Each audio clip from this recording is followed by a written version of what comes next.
بسم اللہ الرحمن الرحیم۔ السلام علیکم ورحمۃ اللہ وبرکاتہ۔ عزیز طلباء، امید ہے کہ آپ خیریت سے ہوں گے۔ آج ہم قافیہ کا سبق نمبر 142 پڑھ رہے ہیں، جس کے اندر ہم اسم مصدر کے عمل کی جو شرائط ہیں اس حوالے سے تفصیل کے ساتھ پڑھیں گے۔ چلتے ہیں اپنے سبق کی جانب۔ بسم اللہ الرحمن الرحیم۔ اذا لم یکن مفعولا مطلقا ولا يتقدم معموله عليه ولا يضمر فيه ولا يلزم ذكر الفاعل ويجوز إضافته إلى الفاعل وقد يضاف إلى المفعول وإعماله باللام قليل فإن كان مطلقا فالعمل للفعل وإن كان بدلا منه فوجهان۔ اذا لم يكن مفعولا مطلقا، بے شرط یہ ہے کہ وہ مفعول مطلق نہ ہو، ولا يتقدم معموله علیہ، اور اس کا معمول یعنی مصدر کا معمول اس پر مقدم نہیں ہوتا، ولا یضمر فیہ، اور اس میں ضمیر مستتر نہیں ہوتی، ولا یلزم ذکر الفاعل، اور اس کا فاعل کا ذکر کرنا ضروری نہیں ہے، ویجوز اضافته الی الفاعل، اور اس کی فاعل کی طرف اضافت کرنا جائز ہے، وقد یضاف الی المفعول، اور کبھی اس کی اضافت مفعول کی طرف بھی کی جاتی ہے، وَإِعْمَالُهُ بِاللَّامِ قَلِيلٌ، اور اس کو لام تعریف کے ساتھ عمل دلانا قلیل ہے، فَإِنْ كَانَ مُطْلَقًا، اگر وہ مصدر مفعول مطلق ہو، فَالْعَمَلُ لِلْفِعْلِ، تو عمل فعل کے لیے ہوگا، وَإِنْ كَانَ بَدْلًا مِنْهُ فَوَجْهَانِ، اگر وہ یعنی مفعول مطلق فعل کے بدلے میں آیا ہو تو وہاں دو صورتیں جائز ہیں۔ اس سے پہلے سبق کے اندر صاحب قافیہ رحمہ اللہ نے یہ بات فرمائی ہے کہ وَيَعْمَلُ عَمَلَ فِعْلِهِ، مصدر اپنے فعل والا عمل کرتا ہے۔ اب یہاں سے مصدر کے عمل کے لیے شرائط ذکر فرما رہے ہیں، اور اس کے بعد ہم کچھ مسائل پڑھیں گے۔ اذا لم یکن مفعولا مطلقا، کہ مصدر کے عمل کے لیے پہلی شرط یہ ہے کہ وہ مفعول مطلق نہ ہو۔ کیوں؟ اس لیے کہ مفعول مطلق ہونے کی صورت میں مصدر ایک ضعیف عامل ہوگا، اور مفعول مطلق سے پہلے والا فعل عامل قوی ہوگا، تو عامل قوی کے ہوتے ہوئے ضعیف عامل کو عمل دینا مناسب نہیں ہے۔ اور دوسری وجہ یہ ہے کہ مفعول مطلق خود فعل مذکور کا معمول ہوتا ہے، اور ایک ہی چیز ایک ہی وقت میں عامل اور معمول دونوں نہیں بن سکتی، جیسے کہ ادبتہ تادیباً یا ادبت تادیباً زیداً، کہ میں نے زید کو ادب سکھایا۔ اب یہاں جو تادیباً ہے یہ مفعول مطلق ہے اور اس کو عمل نہیں دیں گے، اور زیداً یہ مفعول فعل کی وجہ سے منصوب ہے۔ ولا يتقدم معمول علیہ، اور دوسری شرط یہ ہے کہ مصدر کا معمول اس پر مقدم نہ ہو۔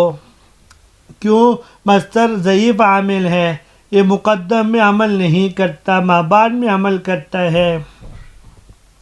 ولا یضمر فیہ، تیسری شرط یہ ہے کہ یہ اس کا عامل اس کے اندر ضمیر مرفوع متصل مستتر نہ مانی جائے، کیونکہ مصدر ضعیف عامل ہے، اور ضعیف عامل اس میں ظاہر میں عمل کرتا ہے، ضمیر معارض و مستتر میں نہیں، ضمیر مستتر میں عمل نہیں کرتا۔ دوسری وجہ یہ ہے اگر اس میں ضمیر مستتر مانیں گے، مستر مفرد میں اگر فاعل کی ضمیر مان لی جائے تو اس پر قیاس کرتے ہوئے تثنیہ اور جمع کے مستر میں بھی ضمیر ماننا پڑے گی، اور ایسی صورت میں تثنیہ اور جمع میں دو تثنیہ دو جمع کا ہونا ماننا لازم آئے گا، ایک مستر کے لیے اور ایک فاعل کے لیے۔ اور کیونکہ مستر بھی اپنی ذات کے اعتبار سے تثنیہ و جمع ہوتا ہے، برخلاف فعل کے کہ اس میں ضمیر لانا اس لیے جائز ہے کہ اس میں تثنیہ و جمع اپنی ذات کے اعتبار سے نہیں بلکہ فاعل کے اعتبار سے ہوتا ہے۔ یہی وجہ ہے فعل کے اندر ضمیر مستتر ماننا صحیح ہے۔ یہ 3 شرائط تھی۔ اب آگے فرماتے ہیں وَلَا يَلْزَمُ ذِكْرُ الْفَاعِلِ، مستر کا اس کے فاعل کے ساتھ ذکر کرنا ضروری نہیں ہے، کیونکہ مستر کا مفہوم فاعل کے تصور پر موقوف نہیں۔ جس طریقے سے فعل اور اسم فعل وغیرہ کا سمجھنا فاعل پر موقوف ہوتا ہے، یہاں ایسا نہیں ہوتا۔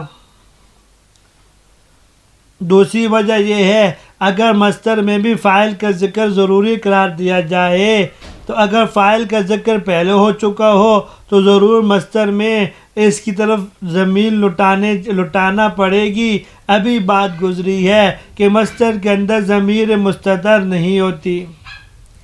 وَيَجُوزُ إِضَافَتُهُ إِلَى الْفَاعِلِ، مصدر اگر اضافت کے بغیر ہو اور مفرد منون نکرہ ہو تو بہتر صورت یہی ہے، لیکن اگر اس کی اضافت اپنے معمول یعنی فاعل کی طرف کی جائے تو کوئی مذائقہ نہیں، اور یہ اضافت جس طرح اس میں فاعل کی طرف ہوتی ہے اسی طرح مفعول، مفعول بہ، مفعول لہ اور ظرف کی طرف بھی ہو سکتی ہے، لیکن عام طور پر جب اس کی اضافت ہوتی ہے تو اپنے فاعل کی طرف ہوتی ہے، جیسے وَلَوْلَا دَفْعُ اللَّهِ النَّاسَ، دف مصدر ہے، لفظ اللہ دف کا فاعل ہے، الناس مفعول بہ ہے، اور الناس کو جو نصب دیا وہ دف نے دیا ہے۔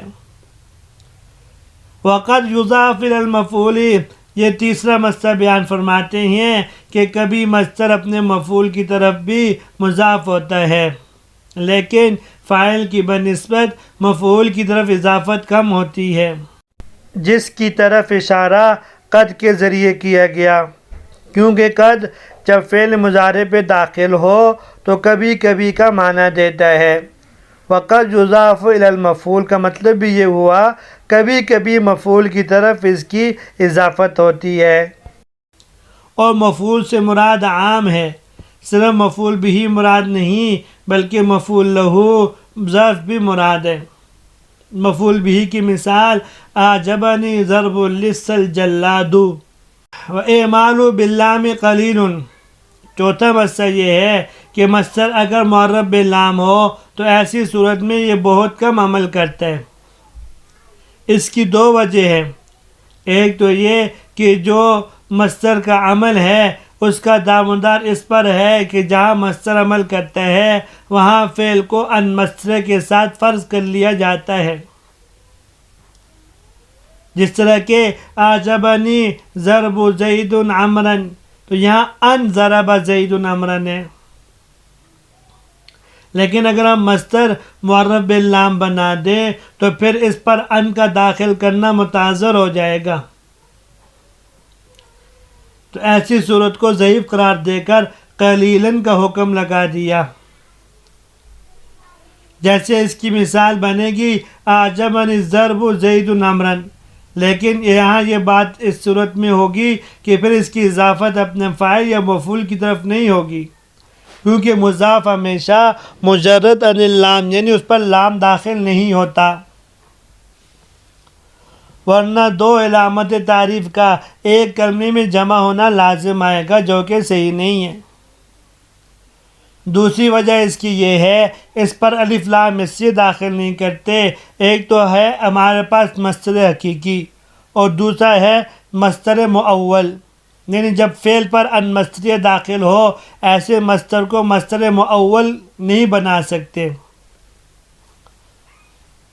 جب فعل پر یعنی ان مصدریہ داخل ہو تو وہ مصدر مؤول ہوتا ہے.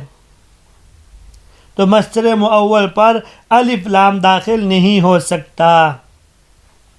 لہذا مصدر حقیقی میں بھی ہم کہیں گے اس پر الف لام داخل نہیں ہو سکتا. البتہ داخل ہونے کے بعد یہ عمل کرے گا کم از کم مصدر مؤول اور مصدر حقیقی میں فرق باقی رہے. فَإِنْ كَانَ مُطْلَقًا فَالْعَمَلُ لِلْفِعْلِ. یہ پانچواں مسئلہ ذکر فرما رہے ہیں. مصدر اگر مفعول مطلق کی صورت میں ہو تو پھر یہ عمل نہیں کر سکے گا بلکہ عمل وہ فعل کرے گا جو اس سے پہلے مذکور ہے. وَإِنْ كَانَ بَدْلًا مِنْهُ فَوَجْهَانِ. مفعول مطلق کے عمل کی نفی ہوئی جس کا فعل مذکور ہو. وَإِنْ كَانَ بَدْلًا مِنْهُ فَوَجْهَانِ یعنی اس سے پہلے اس مفعول مطلق کی عمل کی نفی ہوئی جس کا فعل مذکور ہو. اب فرماتے ہیں کہ جس مفعول مطلق کو فعل مذکور کا بدل و نائب قرار دیا جائے اس طور پر کہ فعل مذکور کو حذف کر دیا جائے ایسی صورت میں فرما رہے دو وجہ جائز ہے. ایک تو یہ مفعول مطلق کے بعد والے فاعل یا فاعل اور مفعول دونوں کو اسی مفعول مطلق کا معمول بنانا بھی جائز ہے کیونکہ بظاہر لفظوں میں اس کے علاوہ کوئی اور عامل نہیں تو اس کو عامل بنا دیا جائے گا.